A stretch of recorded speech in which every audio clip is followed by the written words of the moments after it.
morning. I would like to request the caller with the last three numbers, 734. Please identify yourself. I'm trying to make sure we have quorum. Margaret, it's Dana. Okay. Thank you. Margaret, this is Raymond. I see you, Raymond. Thank you. And then the caller with the last three numbers of 863.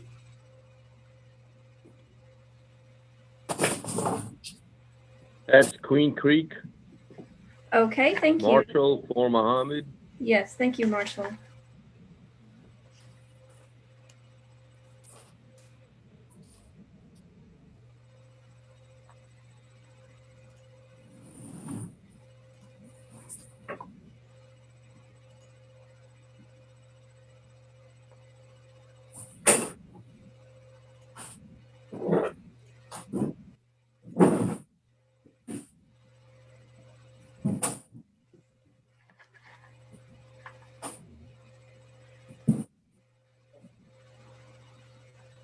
We still need about 3 for quorum, Mr. Chair.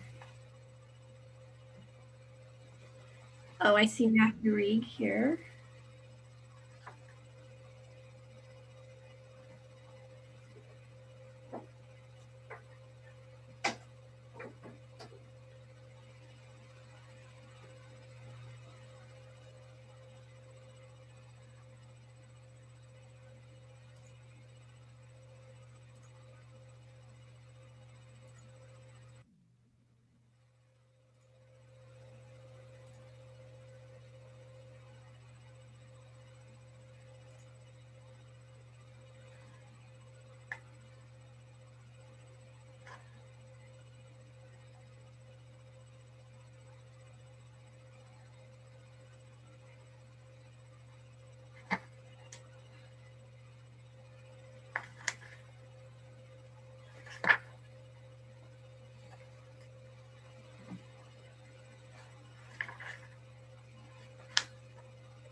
Mr. Chair, it looks like we do have quorum now.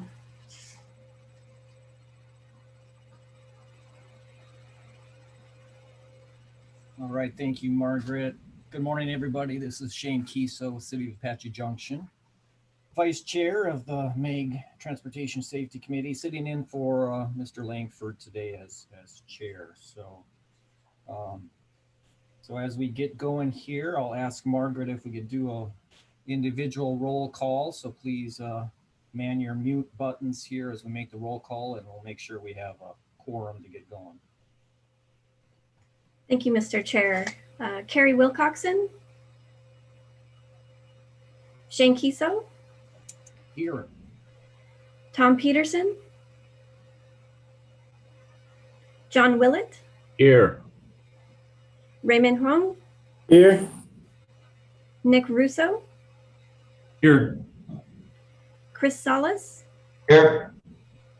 Aaron Pinkerton. Here. Tony Abbo.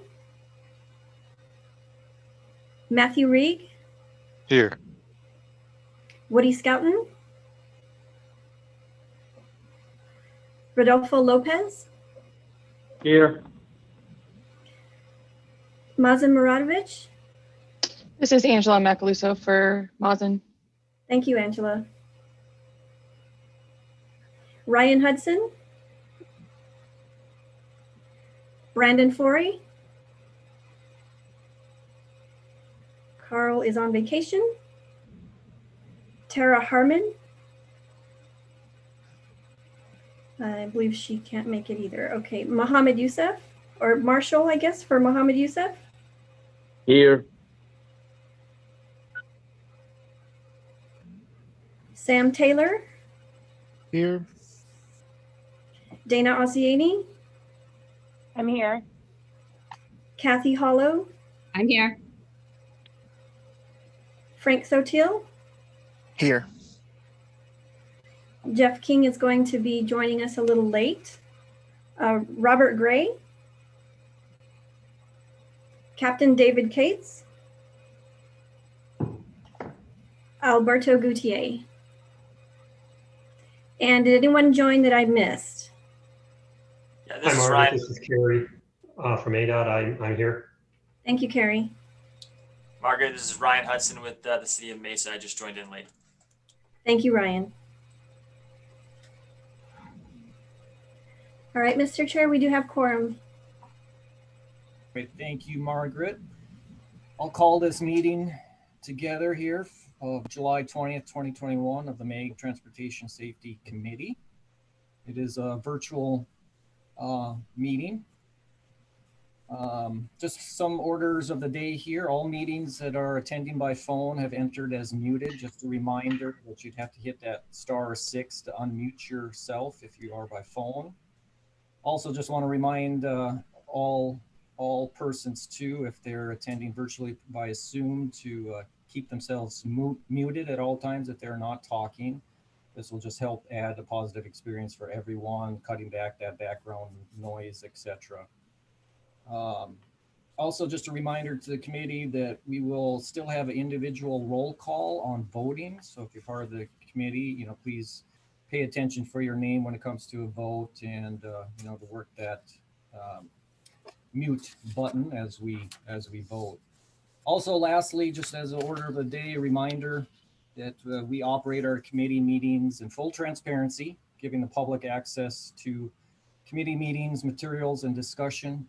The public cannot view the chat comments in the meetings, so as a result, we are disabling the chat feature in all our committee meetings moving forward with MAG. If you need technical assistance during this meeting, please contact the helpline, which is 602-452-5095, or contact MAG staff. We appreciate your understanding and helping to maintain the transparent discussions for the benefit of the public. Any questions on that? Just orders of the day as we move forward. All right, hearing none, we'll move to the approval of the minutes. This is for the approval of the minutes for the Transportation Safety Committee teleconference held by Zoom on May 25th, 2021. Does any member of the Transportation Safety Committee have any comments or revisions to the May 25th, 21 meeting minutes? Hopefully everybody has had a chance to at least cruise through. So does anybody have any edits or recommended changes?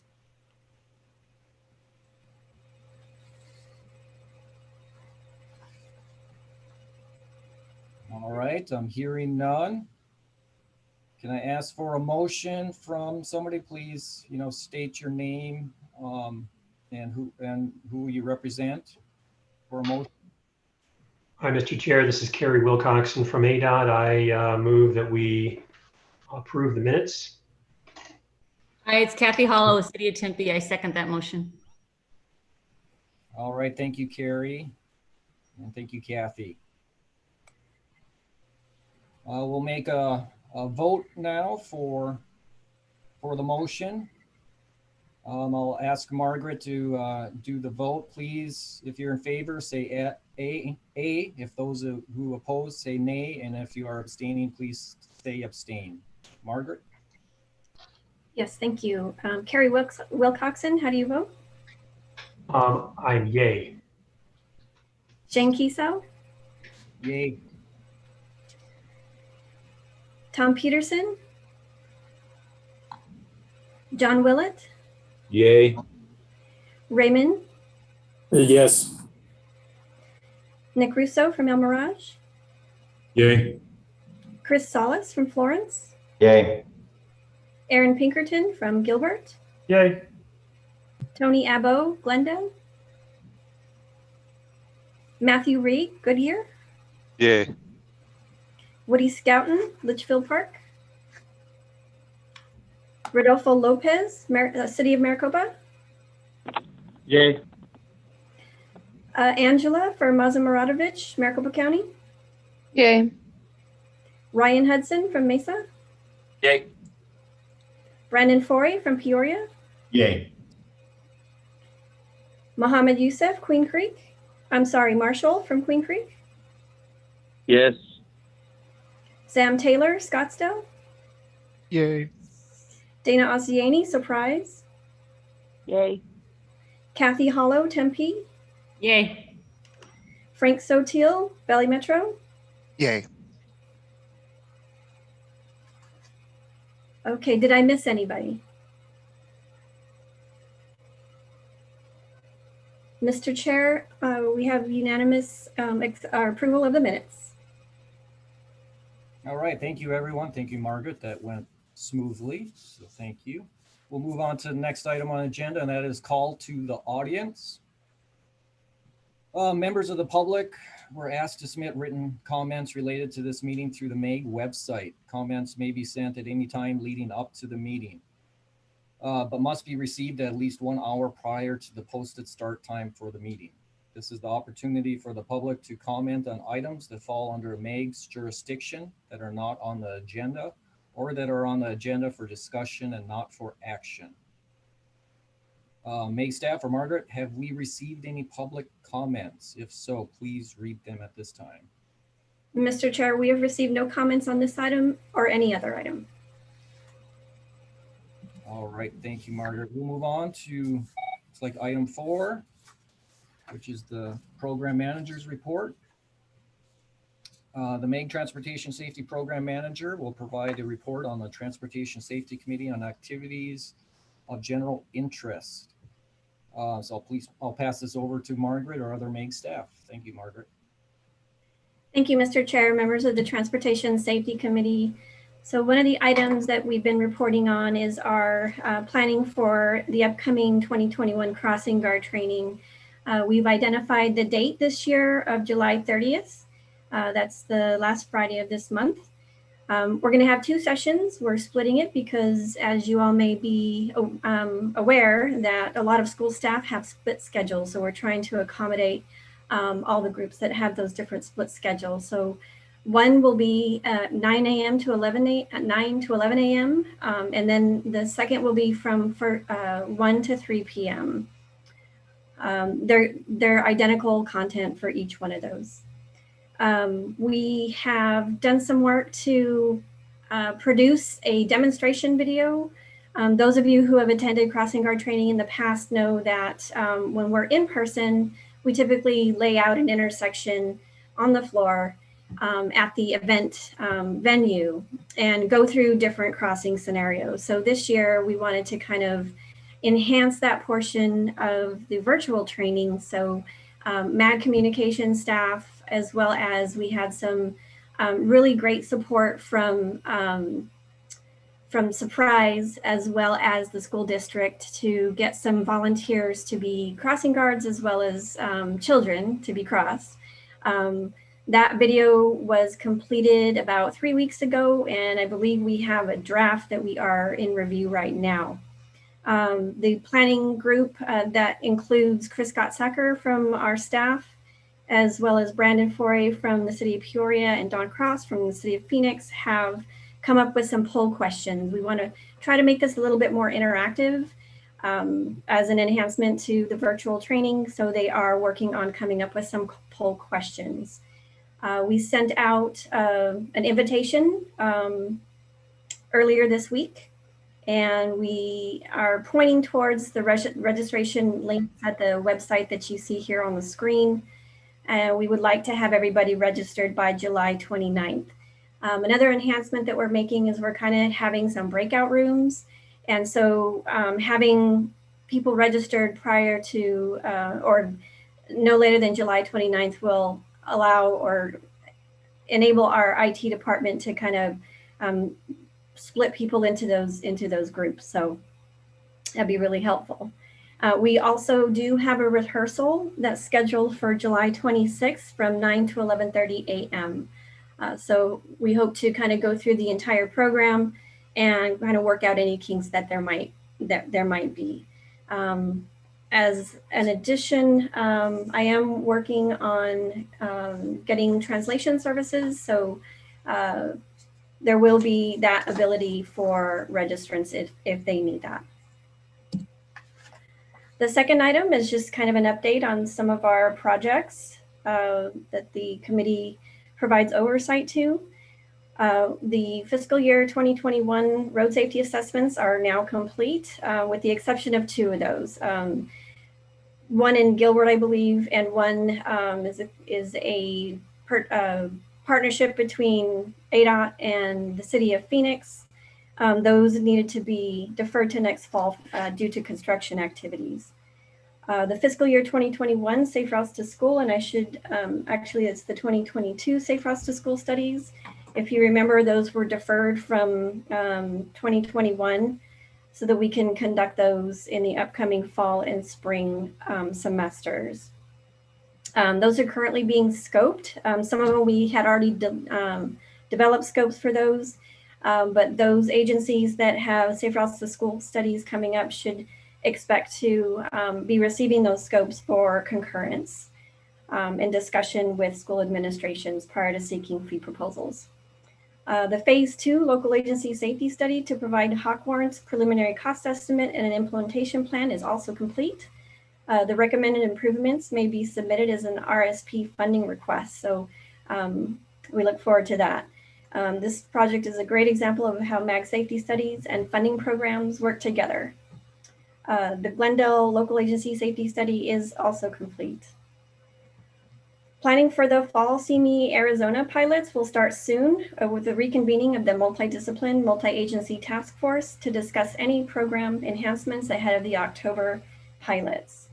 The media consultant is already seeking media spots and coordinating a possible partnership with Valley Metro for train wraps on light rail vehicles. And we're still on track to begin the near miss analysis at 10 light rail crossing locations in the fall of 2021. And another 10 in the spring of 2022. So MAG, Emerging Technology staff, has distributed draft scope for data collection and analytics portion of these projects to on-call consultants for a fee proposal. Once these task orders are executed, the consultants will begin coordinating with partner agencies, Mesa, Tempe, and Phoenix. So they're also going to need to be doing the reason why this is being done so much ahead of time is that there are other entities that we need to obtain required approvals for drone data collection. So that could potentially be the airport as well as ASU and some police entities. Lastly, the phase 1 predictive safety framework, the project kickoff meeting and meetings with ADOT have been convened. The work plan has been finalized, and assessment of the MAG region data needs and gaps and prioritization is currently in progress. So we have, because we have a new fiscal year, we also have a new open call for local agency safety studies. We have an open call from July of 2021 through March of 2022. And this is funding for technical assistance to conduct things like road safety assessments or other type of safety studies. We have a cutoff date of Tuesday, March 1st, 2022. That's in order to enable us to complete any work that needs to be done prior to the end of the fiscal year, June 30th of 2022. So I just kind of want to highlight some of the projects and some really good things that have come from those. I think in the second cycle of local agency safety studies, we had Scottsdale projects that were pedestrian focused, and we incorporated near miss analysis in those. And that kind of led to us partnering with Valley Metro to do the same analysis at those 20 light rail crossings. In addition, 2 cycles ago, we had Cave Creek project request for pedestrian safety corridor. And it looks like the recommendations from those, as well as the additional work to provide an implementation plan and preliminary costs will help them develop the RSP funding application. So just to provide an update on the scheduling for Safe Routes to School programming, this is going to be done with the larger TIP programming effort. As you can see here on the screen, the call for projects will be issued and applications will be available on August 2nd. Applications will be due on September 17th at 10 a.m. And then October 1st, the applications will be available for this committee on the webpage to begin evaluation. And then at the November 16th meeting this year of this committee, we will be hearing presentations from Safe Routes to School as well as RSP, and potentially coming up with a recommendation of a list of projects. I just wanted to note, I don't at this time have an update from ADOT regarding HSIP call for projects. However, just depending on their timeline, we may need to have a special meeting in October or another month that we don't typically have a meeting. So we'll keep our eyes on that and keep you updated. So we are coming towards the end of the term for Carl Langford as chair. His term ends on December of this year. So what happens is the current vice chair will then be brought up to chair. So what we need to do is seek nominations for vice chair, and I would like to have those by August 30th. I'll send out another email soliciting this request. Excuse me. So Shane Kiesel from Apache Junction, who is agreed to chair our meeting today, he will have his term from January 2022 through December 2023. And with that, Mr. Chair, that concludes my program manager's report. Thank you. Thank you, Margaret, for that well-organized and great presentation. This was for information only, so committee members, please contact Ms. Herrera after the meeting if you do have any questions regarding the report. So we'll go on to item number 5. Item 5, Roadway Safety Program, RSP. It is the 2021 annual report. This is on the agenda for information, discussion, and possible action. In September 2019, the Meg Regional Council approved the new Roadway Safety Program, RSP, to be administered by Meg as a supplement to the Highway Safety Improvement Program. The Meg RSP is currently programmed through fiscal year 2023 and will have approximately $2 million available in each fiscal year through fiscal year 2024. Projects programmed in fiscal year 2020 through 2022 are at various stages of completion as reported in the project progress report submitted by lead agencies by the June 17th, 2021 deadline. MEG staff will provide an overview of the RSP 2021 annual report and its financials. So I'll give the floor over to Margaret. Thank you, Mr. Chair, members of the Transportation Safety Committee. I also have Patrick Stone available today. He will be speaking specifically to the financials. Right now, I'm going to take you through some of the elements of this year's annual report. So, as mentioned by Mr. Chair, we currently have 20 projects that are programmed in the TIP for funds to be used for reimbursement of construction of safety projects. And this is right now for 8-member agency jurisdictions. The total amount programmed, as you can see, is nearly $7 million. The third cycle of programming RSP funds for 2023 will be included in the TIP call for projects to be issued in early August this year.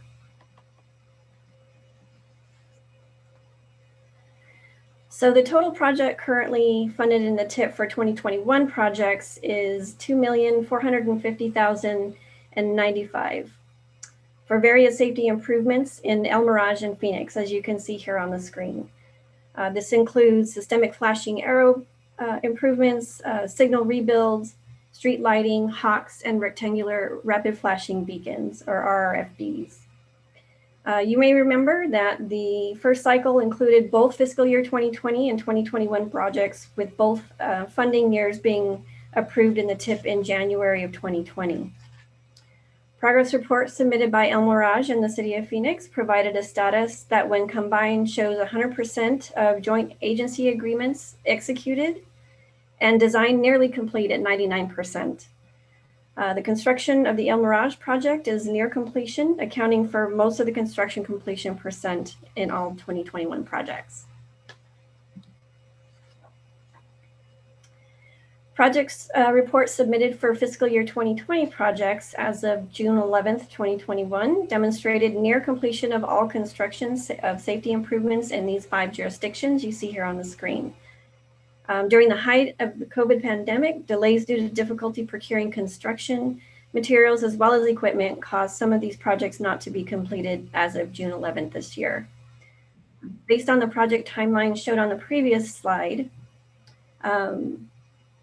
these projects should have facilitated final expenditures by June 30th, which occurred after the progress report submittal deadline. So with the exception of the Glendale projects and one Apache Junction project, all agencies have received their reimbursement. The RSP program policies require all agencies having received RSP funds report on project safety performance. Data provided in the application submitted, as well as reporting for 1 year of completed crash data, is compared to demonstrate the safety performance each year for 3 years after the improvement is complete. So as you can see here, one project in the town of Gilbert has demonstrated a reduction in left turn crashes after implementing left turn positive offset, as well as a reduction in total crashes for all crash types and severities at the intersection. So we're going to obviously continue to monitor this, and Gilbert, as well as the rest of the agencies, will be required to report this safety performance on an annual basis.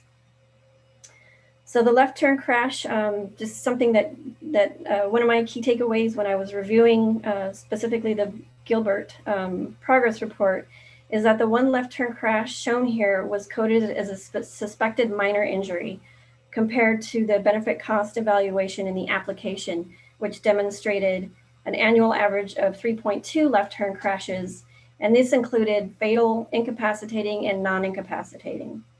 So again, this may be a really good demonstration of how implementing these high value countermeasures can reduce human impact of crashes, meeting the goals of the program, as well as the current STSP and its safe system approach. So now I'll turn it over to Patrick to kind of review the financials. Thank you, Margaret, Mr. Chair, members of the Transportation Safety Committee. Just kind of a brief snapshot of the financials of the roadway safety program. As highlighted on a previous slide, the original intent of the program, $2 million per year, 5-year program, $10 million total. One thing that this slide highlights is it's actually a little larger than the $10 million. There was some additional funding that came across to MAG in federal fiscal years 2018 through 2021.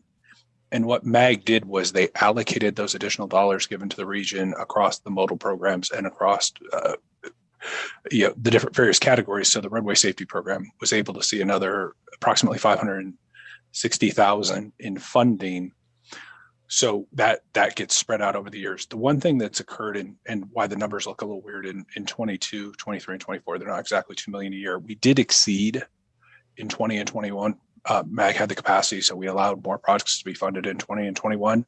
So what we see for fiscal years 23 and 24, which you'll see in the call this August, and then the next call in the subsequent year for 24, is just about 1.85 million in available funding for those calls for projects. That's all I have on this slide, Margaret.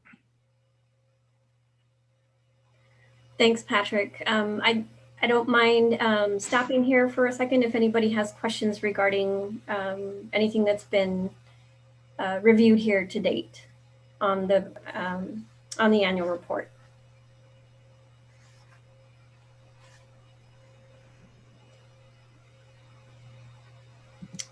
Okay, if there are no questions, we do have action requested on this item for the committee to approve Roadway Safety Program 2021 annual report. That concludes my presentation, Mr. Chair. Great, thank you, Margaret and Patrick, for that. So yes, looks like we do have the action. I guess if there's any other questions, I guess at this point, and then I'll be asking for a motion for that action to move this forward, this report forward. So any questions?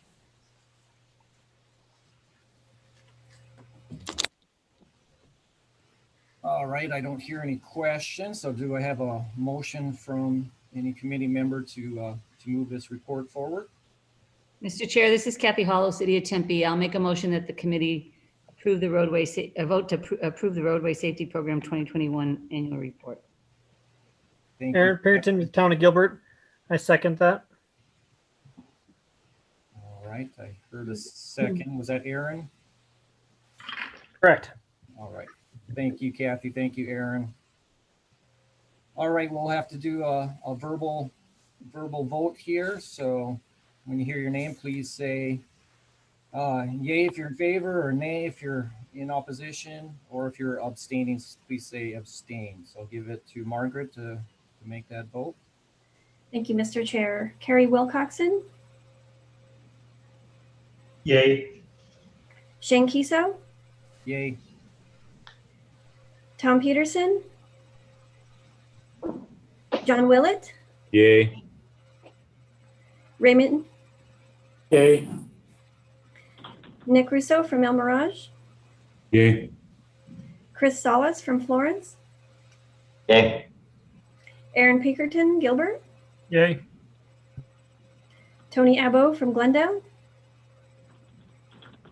Matthew Reed, Goodyear, Yay. Woody Scouten, Litchfield Park, Rodolfo Lopez, City of Maricopa, Yay. Angela from Maricopa County, Yay. Ryan Hudson, Mesa, Yay. Brandon Forey, Peoria, Yay. Marshall Regal from Queen Creek, Yes. Sam Taylor, Scottsdale, Yay. Dana Ossiani, Surprise, Yay. Kathy Hollow, Tempe, Yay. Frank Sotil, Valley Metro. Yay. Great. Mr. Chair, we have unanimous approval of the 2021 RSP annual report. Great. Thank you, Margaret. All right, before moving on, any last question or thought with that item?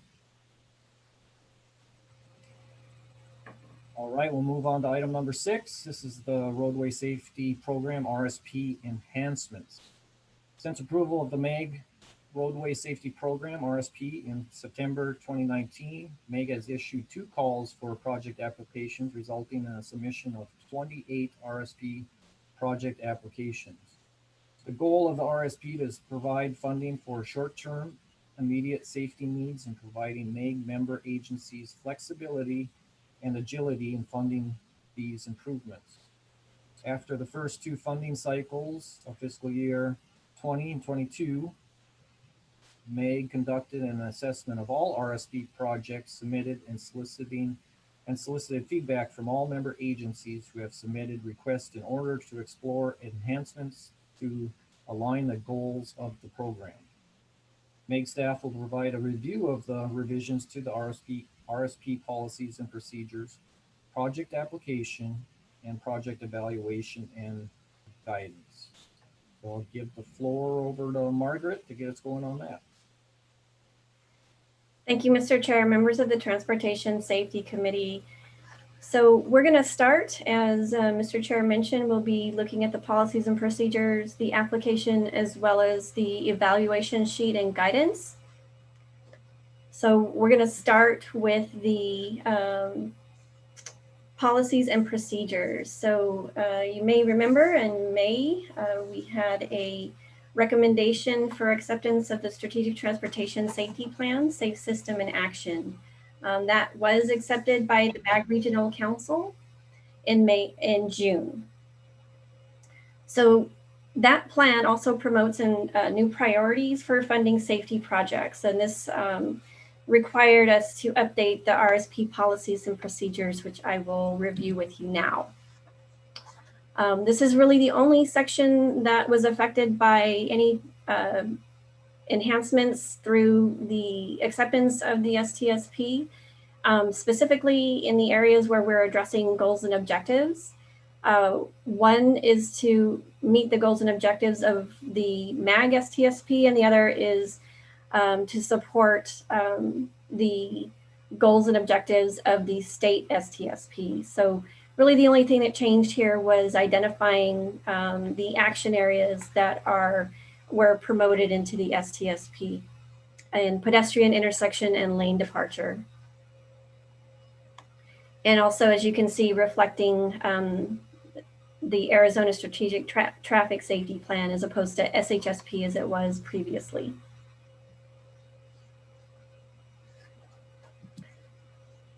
Next, we'll take a look at really what was discussed at the working group and some of the things that we heard from you all, as well as some other agencies that don't have representation on this committee as it relates to the application process from the 2020, specifically from the 2023 cycle.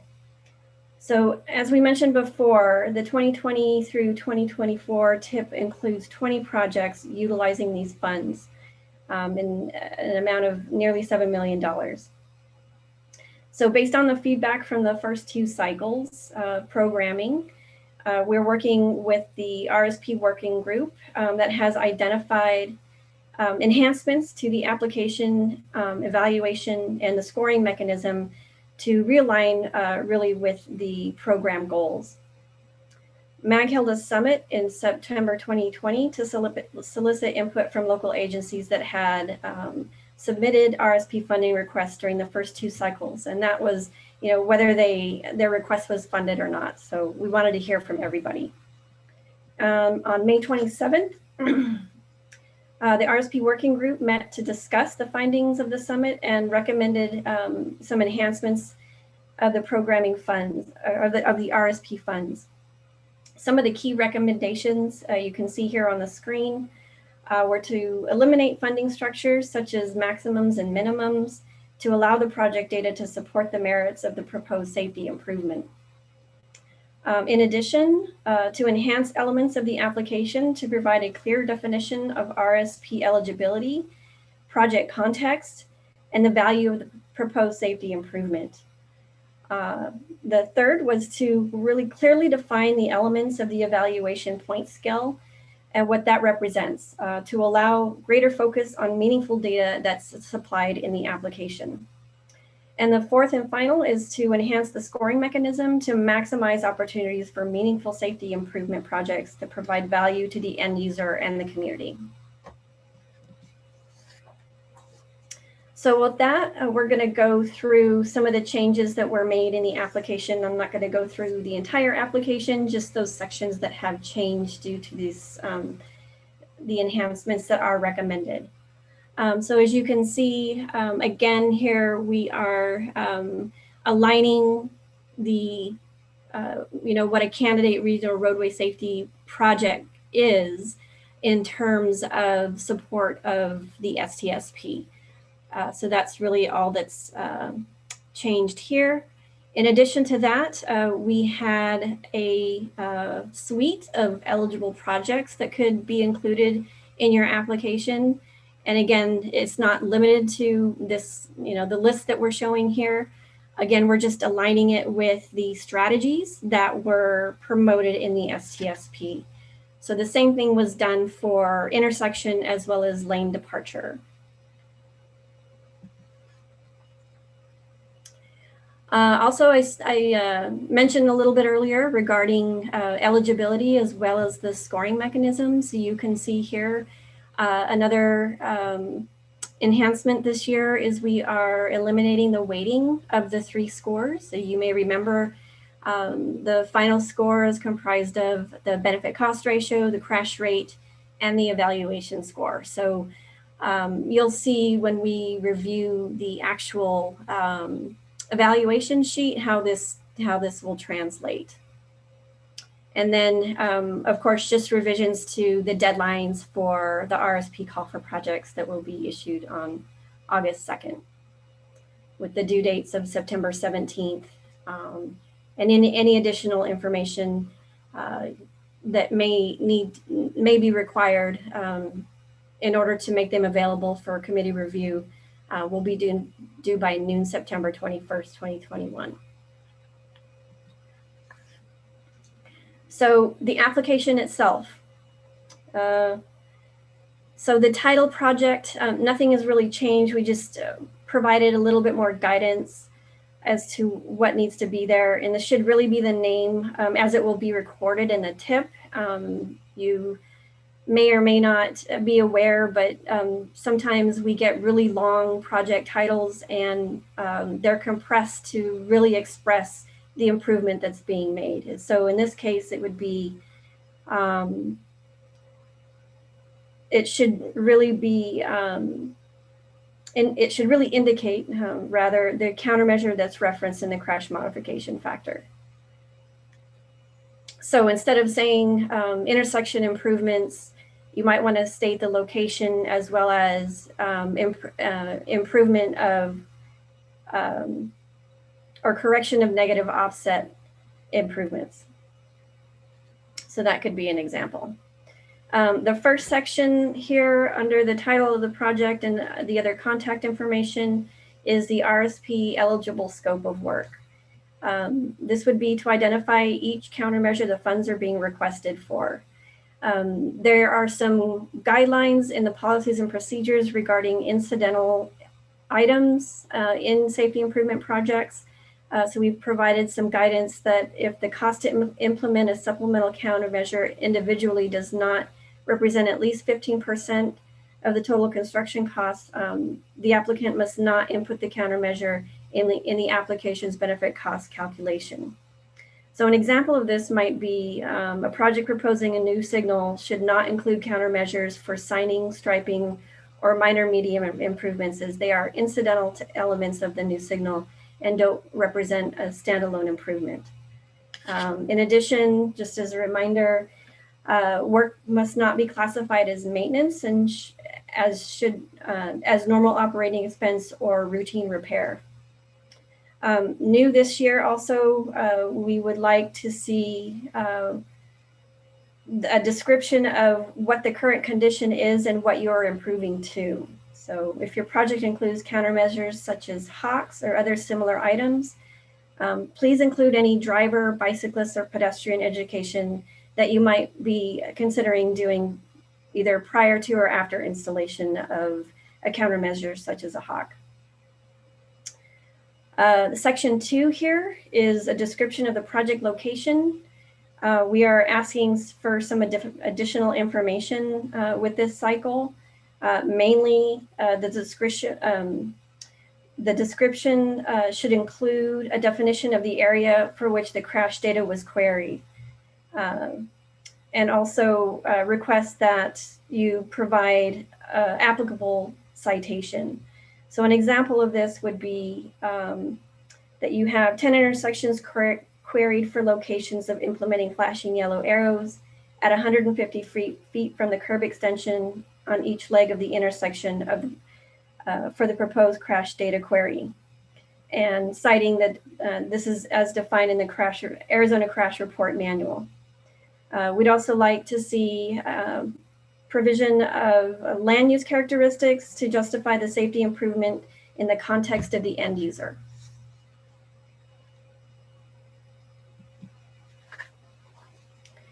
So moving on. Section 3, I'm not going to really mention anything about that. That's only if the project is on the state system. Moving on to Section 4, the network screening. New this year, we're asking for if there was a network screening that was utilized to identify the project, where it ranks in the screening, and what crash characteristics may have ranked it in that manner. As a reminder, this could also be a local methodology that you might be using. Section 5, project study identification. That's nothing different from last year. Section 6, safety justification. So new this year, we are asking for the safety justification for each proposed safety improvement. Your improvements must address a safety issue. That's not new. The capacity or maintenance improvements will not be considered for RSP funding. The inclusion of the RSA that was administered, if applicable. So the intent, an example of this could be the intent of countdown pedestrian signals is to provide additional visual information to pedestrians. The countdown displays the number of seconds remaining for pedestrian phase, a citation of potentially the MUTCD or other FHWA guidance, and that the pedestrian change interval countdown displays shall be used if the interval is more than 7 seconds. So an example narrative could be, at these intersections, it takes more than 7 seconds to cross the street. These locations exhibit high pedestrian use due to transit stops and have experienced a total of 3 pedestrian deaths and 10 pedestrian injuries in the most recent 5 years. This countermeasure aligns with the 2020 STSP, and this is the new part, how it aligns with that as a strategy under promote the use of high value countermeasures, pedestrian, and supports the safe system elements for safe roads and safe users. So that's some of the safety justification that we would like to see in the application.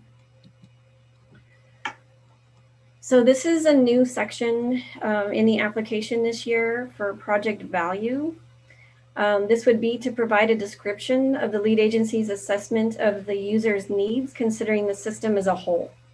You can describe any meetings, discussions, calls, emails, things of that nature that you've received either from other agency staff, the public that helps support the safety need. This could include mayor, council staff, traffic enforcement, public requests, and inquiries. So an example of this might be in the current system, there are traffic signals located every half mile. The location selected also serves a park and school. Providing the hawk will create a safe controlled crossing for pedestrians and provides notice to the driver that a pedestrian will be crossing. And then, citing, we have received 10 emails or 3 calls from system users that have expressed the need for the project. So in the past 2 cycles, or in the first 2 cycles, we had the equity element, and this has not changed. It's still the same. You have the ability to click on the link for each equity element and take the region for which specific for your project, and then you would input that percentage for each one of the equity elements. What's new this year, and to provide a little bit more context on a regional level, we've provided the regional percentages for each of the equity elements. So if you're, some of you might have a question where these numbers came from. It actually came from the most recent MAG Title VI report. So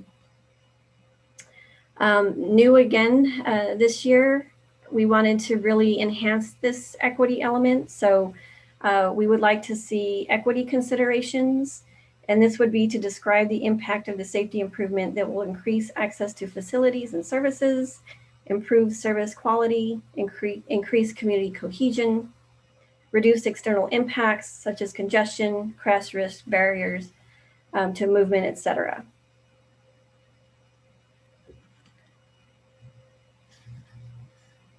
So I think, okay. Are there, I guess this is a lot of information. So are there any questions at this point, to this point? And I'd be happy to go back slides as well, if there are questions.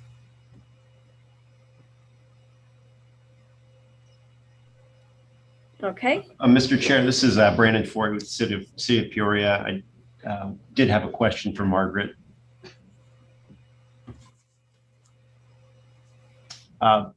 Margaret, so earlier in the slide, you were showing some of the approved countermeasures or the countermeasures for pedestrians. Was that intended to be an exhaustive list? No. I don't believe it included hawks or pedestrian hybrid beacons. I don't think it did. And I didn't know if that was intentional or not. I know one of the discussions that we had with the working group was that they were very high dollar items that ended up eating. Oh, there it is. There it is. Right. The very first one. Okay. I didn't see it because it wasn't red, so it didn't jump out at me. So they are right there. So we had some discussions about the dollar amount and what a large chunk those pedestrian hybrid beacons were taking. And maybe you haven't gotten to this yet. Do we still have the same cap on the project costs, or have there been any changes in that regard? So yeah, our discussion at the working group, and again, we received some really good guidance from both Patrick Stone from our TIP group, as well as from Ted Brown from our performance measurement group, to really eliminate things like maximums and minimums and caps and things like that, and really enhance the application as well as the evaluation sheet to really allow the application to speak for itself. Let the information and the data included in the application really speak to the safety improvement, right? So I think it may come out, but I think there are other elements within both the application and in the evaluation that will help guide the evaluator in determining those things as a whole when all things are considered. And just to your first question, the last line under the guidance up above says eligible projects could include but are not limited to. And I do apologize. My intent was to highlight in red those areas that have changed. The installation of hawks and were included in the first two cycles as examples of eligible projects. Does that answer your question? Yes, it did. Yeah, you did say on this slide, but are not limited to, and yeah, it was only the changes in red. Thank you so much. Sure. Any other questions?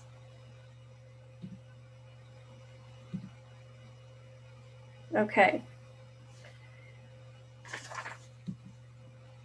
So another thing that we've included this year that's new is a project schedule. This information can be used by the evaluator, and this speaks a little bit to Brandon's question. Evaluator to assess the consistency of the program goals of implementing near-term safety improvements, as well as the applicant's planning for long lead items and things like that. So we've also provided some guidance in the crash rate worksheet tab of the application. Actually found some, when I was reviewing the progress reports, I found some inconsistencies on how the crashes were represented. And so we provided the guidance that crash frequency should be the total crashes for the location, regardless of the countermeasure indicated type and severity. So it looked to me like the applicants in some cases were only including the crashes that they had used in their benefit cost ratio, when what we're talking about here is total crashes for the area. So the area queried should be appropriate for the current conditions and the countermeasure selected. So here's a really good example. we had a traffic signal that was proposed. And typically when you think of a traffic signal, you think of a four-legged intersection, right? And so it seemed like they only took the crash query for 150 feet north and south. This particular item was at a trail crossing. And so you have to consider the user, right? The pedestrians.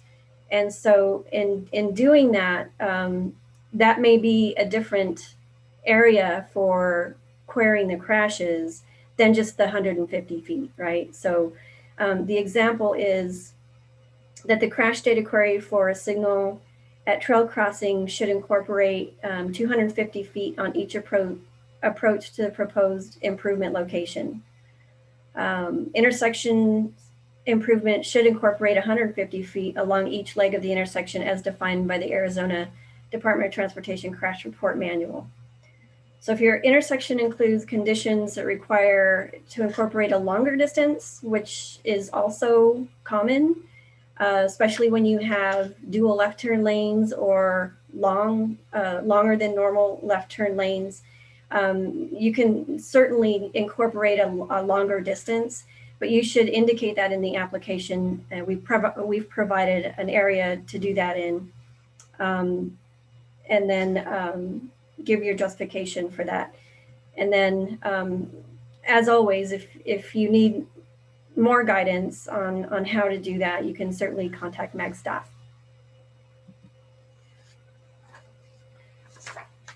So if there are any additional questions on the application, we'll move on to the evaluation sheet and the guidance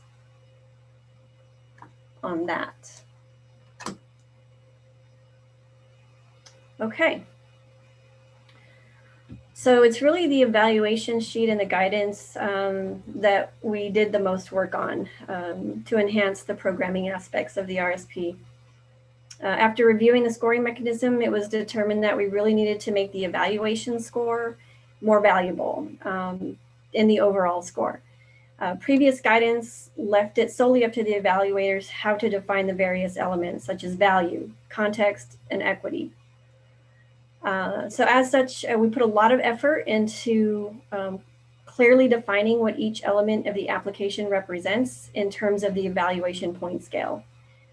The result of the result is an evaluation sheet with specific questions to be answered, yes or no, for each of the 5 elements, including the final evaluator assessment of project value. So each yes will be worth 1 point, and a no answer will be worth 0 points, with the potential maximum of 20 points. The evaluation sheet I want to point you towards is provided as attachment 4 in the agenda packet.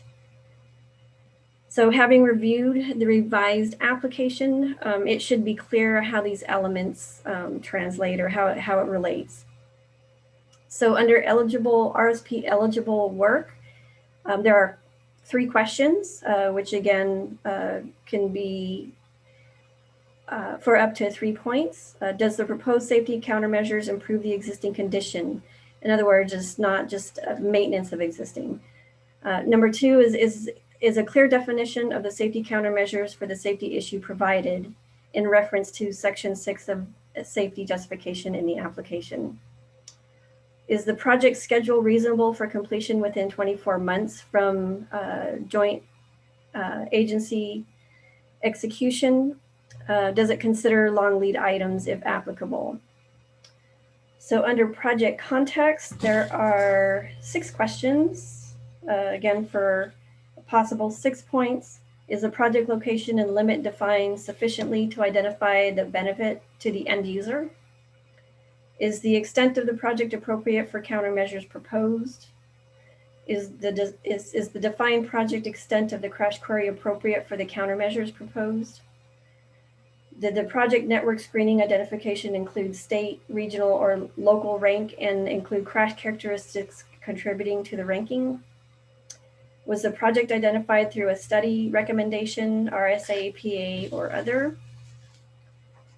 And finally, does the proposed project align with specific elements of the STSP 2020-2030? And we give examples of what those are. Under project value, one question for potential 1 point. Does the project value description in reference to application section 7 include sufficient evidence-based justification based on specific assessment of the user's need? You may ask, why is there only one question under project value? So we had a very extensive discussion regarding the simple question of what is value. And this is something that was the subject of 4 discussions internally, and then 5 with others with MAG staff.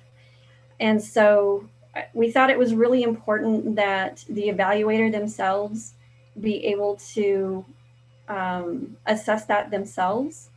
And so you'll see more questions under the evaluator assessment of project value than this element of project value in the main portion of the evaluation sheet. So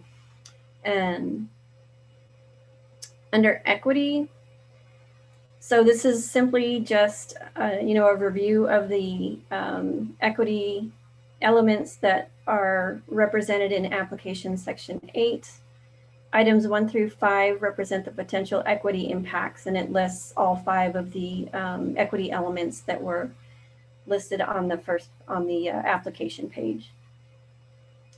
So as to evaluator assessment of project value, the first question, and again, the evaluator should provide his or own assessment of the overall project value, assigning 0 to 5 points.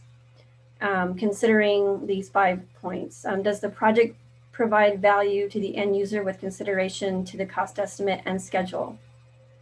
Does the proposed project bring value to the surrounding community? Is the project needed to address a systemic safety issue or include public education if applicable? And then, did the presentation adequately describe the project scope, context, value, and answer the evaluator's questions? And then finally, does the application sufficiently describe the equity impacts of the safety improvements? And in reference to application section 7. So these are things that the evaluator themselves will have the opportunity to assess. I think that pretty much covers the evaluation sheet and guidance. So I'm happy to answer any questions on this portion.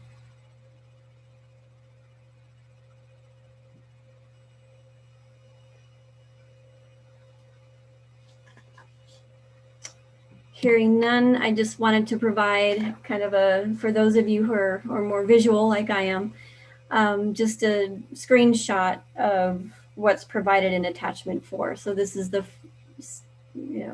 first and part of the second criteria elements and the questions. You'll indicate yes or no here, which will be tabulated as 1 point if it's a yes and 0 if it's a no, and then providing comments to no responses.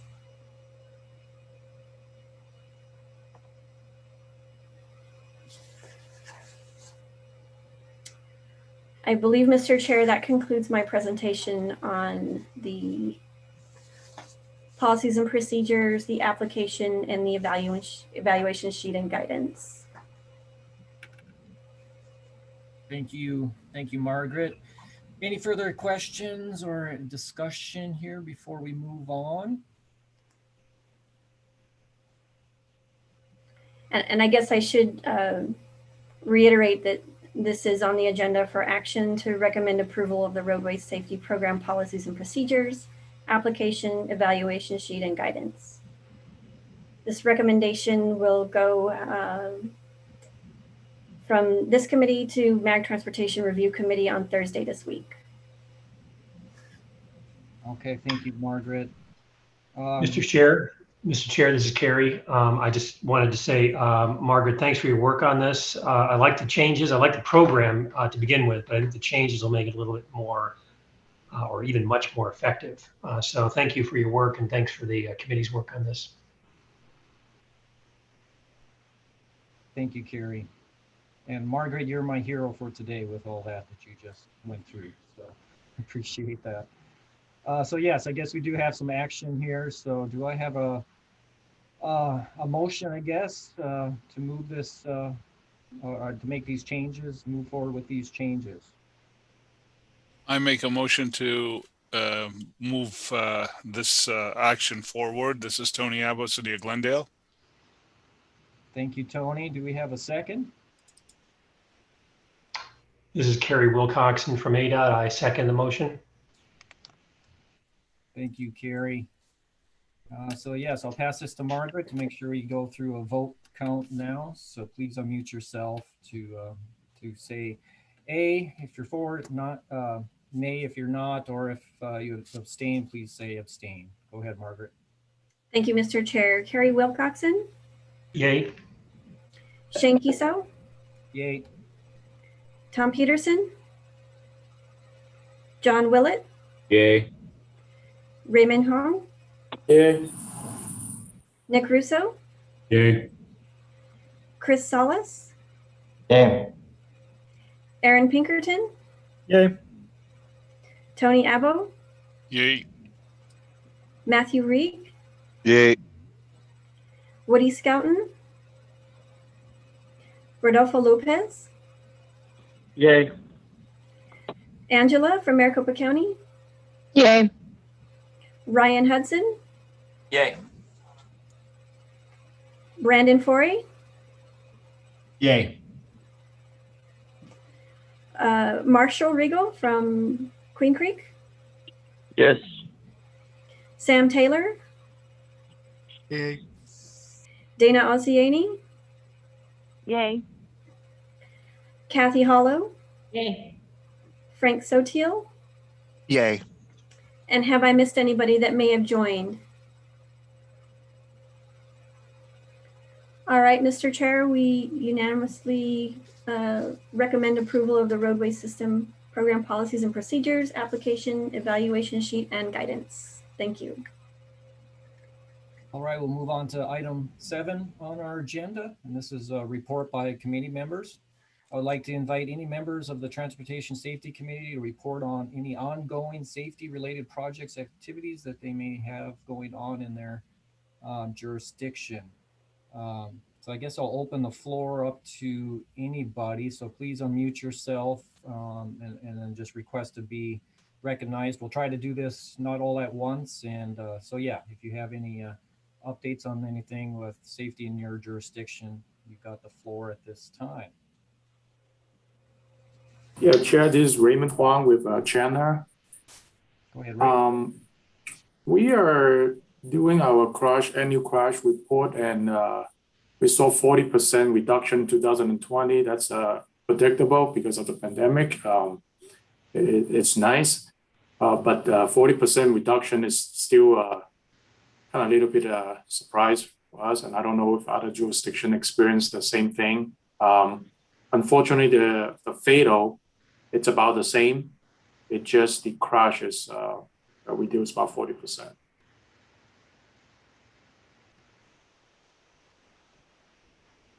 Thank you, Raymond. Thank you, Raymond. I attended the ITE opening plenary this morning. Secretary Pete Buttigieg was the speaker, and he also made mention of the effects of COVID and the unfortunate element of that there were less cars on the roadway, but fatalities had increased. So, and he was referring to national numbers, of course. So, Mr. Chair, would it be easier to do this by just by roll? And they can mention if they have any updates or not. Yeah, that may be quicker, maybe a good standard to keep to. Okay, how about Kerry Wilcoxon? Any updates for ADOT? Just 2 updates. We're still trying to work out the when the next call for projects will be for HSIP for 25 and 26. We are still anticipating that it'll be sometime. We'll make an announcement sometime in August. We're just trying to balance the program. And then we are trying to relaunch a Safe Route to School RSA program that's been in the works for a while. I will, of course, communicate that to everyone, but we're trying to figure out how to start getting out to schools throughout the state and providing support with traffic as school students start coming back to live classes. Thank you, Carrie. Shane, how about any update for Apache Junction? Yeah, City of AJ, we're moving into our next fiscal year for budget. Right now, we're just trying to hunker down to get through the monsoon storms, which are wreaking some havoc with the wind, as many of the jurisdictions probably are. You know, they're doing some damage to our traffic signals. We're just trying to keep up with that and get through this fire season as well. We do have some improvements planned for traffic signals as part of our budget, so we're anxious to get some planning and get some improvements done further with our traffic signals that for the last 5 years or so been trying to really do some restorative maintenance and improvements through here out in Apache Junction. That's my report. Thank you. Thank you, Shane. How about John Willett, Buckeye? Nothing to report this month. Thank you. Okay. How about Raymond from Chandler? You already spoke. Thank you very much. Do you have anything additional? Nothing particular, but we do have a signal engineer positions opening in State of Chandler, so just want to bring it up. Okay, thank you. Nick, any report from El Mirage? No report from El Mirage. Thank you, Margaret. Okay, Chris Salas, Florence?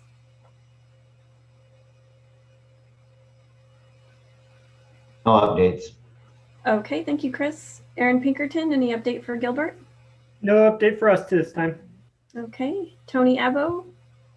Yeah, thank you, Margaret. We completed 2 of our RSP projects. The cable barrier on Northern Parkway just recently, and that's already been hit. So I think, as Margaret put it, we may have saved a life. So that's a good thing. And then also 63rd and Northern, the signal has been completed and has been turned on. So that's all I have for this month.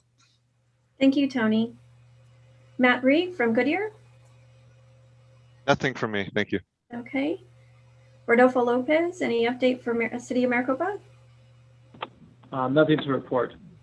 Okay. Angela, do you have any report for Maricopa County? Nothing to report this month. Okay, thank you. Ryan Hudson, update for Mesa? Nothing to report. Thanks. Okay.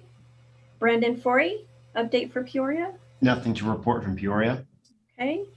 That takes me to Marshall from Queen Creek. Any update? No report. Okay.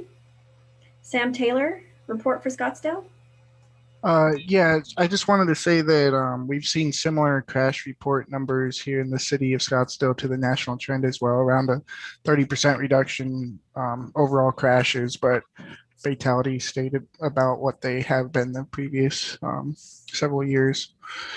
Also, I want to let you all know that I'm going to be leaving the city of Scottsdale in a couple weeks. So you guys will have a new Scottsdale representative for the next meeting. It's been a good time working with you all and learning everything I can from this committee. Thanks, Sam. Congratulations on your new position, and we're going to be missing you on this committee. Thank you. How about Dana Oziani from Surprise? Hi, nothing new today, thanks. Thank you. Kathy Hollow, report for Tempe? Not this month. Thanks, Margaret. Okay. Frank Sotil, report for Valley Metro? Nothing to report this month. Thank you. Okay. Jeff King, do you have any report from FHWA? Good morning, everybody. Sorry I was a little bit late joining. The only thing I have is we still have from last year's call for resources from our resource center, designing for bicycle safety. I do plan on trying to work on a date for that in the coming weeks. Other than that, I would like to ask everybody if you have any specific desire or needs for workshops or training, reach out. The Resource Center will be putting out a call for those here shortly, and I do want to get it on their radar so that next year we can have another good year of workshops and training. Thanks. Thanks, Jeff. Have I missed anybody that has an update they would like to share?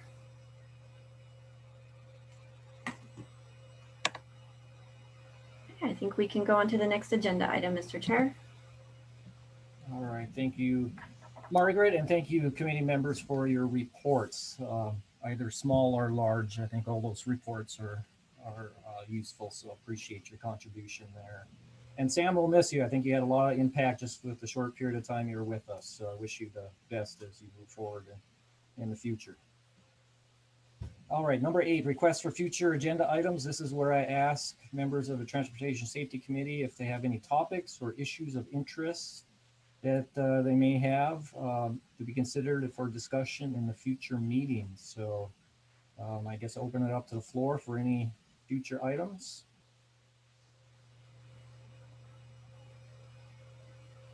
All right, we're not hearing any immediately, but if you do have any ideas after the meeting, feel free to reach out to Meg, to Margaret, or myself via email, and we could look at those concerns or those items for the future.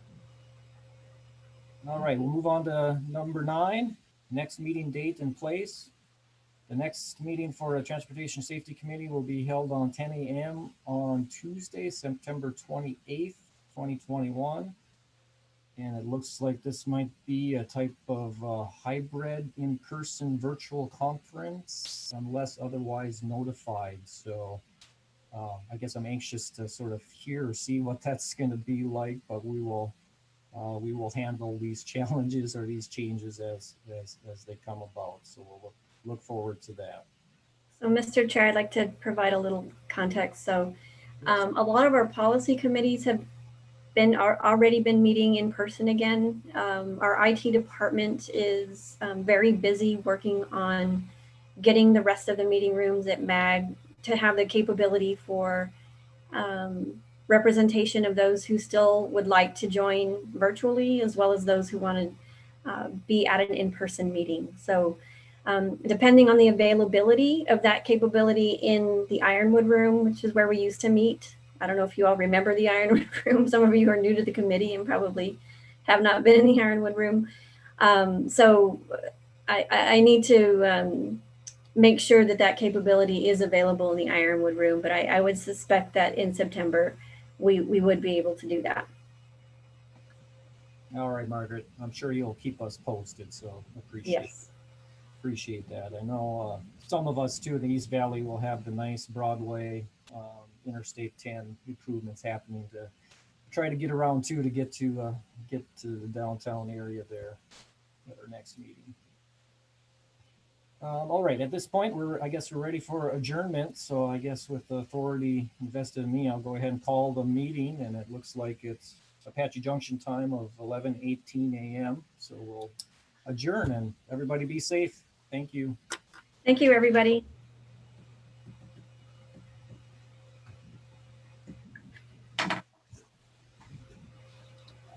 All right, thank you, Margaret.